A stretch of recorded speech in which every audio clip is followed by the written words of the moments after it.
আগমনী বার্তায় আকাশে বাতাসে পুজোর গন্ধ। দুর্গাপুজো মানেই আনন্দ উৎসব। তবে অসমের দেরগাঁও জেলায় দেখা যাচ্ছে এর বিপরীত দৃশ্য। এই আনন্দ উৎসবে সামিল হতে সারা বছর চাতক পাখির মতো পুজো বোনাসের পানে চেয়ে থাকেন বাগানের শ্রমিকরা। কিন্তু এবছর বোনাস নিয়ে বাঁধল গণ্ডগোল। পুজোর প্রাক মুহূর্তে অশান্ত রাঙামাটি চা বাগান। শ্রমিকদের প্রতিবাদে উত্তপ্ত চা বাগানের কার্যালয়। অন্যান্য বছর পুজোর প্রায় ২০ দিন আগেই শ্রমিকরা পেয়ে যান তাদের বোনাস, কিন্তু এবছর এখনও মেলেনি। এদিকে বাগান কর্তৃপক্ষ ১৫% বোনাস দেওয়ার কথা ঘোষণা করে, কিন্তু তাতেই ঘোর আপত্তি শ্রমিকদের।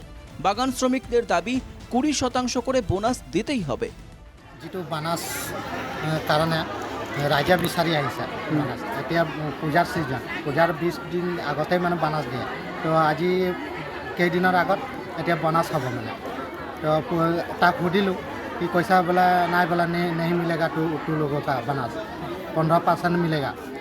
আৰু বেছিকৈ কথা পাতিলে মানে কৈছে গুলিয়াই দিম, প্ৰাণে মাৰা ভাবুকি দিছে। সেইটো কাৰণে আমাৰ দুখ লাগিছে ইয়াত।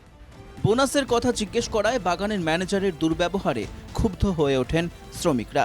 শুরু হয় বিক্ষোভ।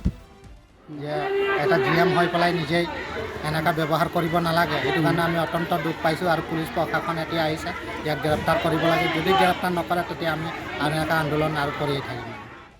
চা শ্রমিকদের প্রতিবাদে পরিস্থিতি উত্তপ্ত হয়ে ওঠে। খবর পেয়ে বাগানে ছুটে যান স্থানীয় পুলিশ থানার আধিকারিকরা।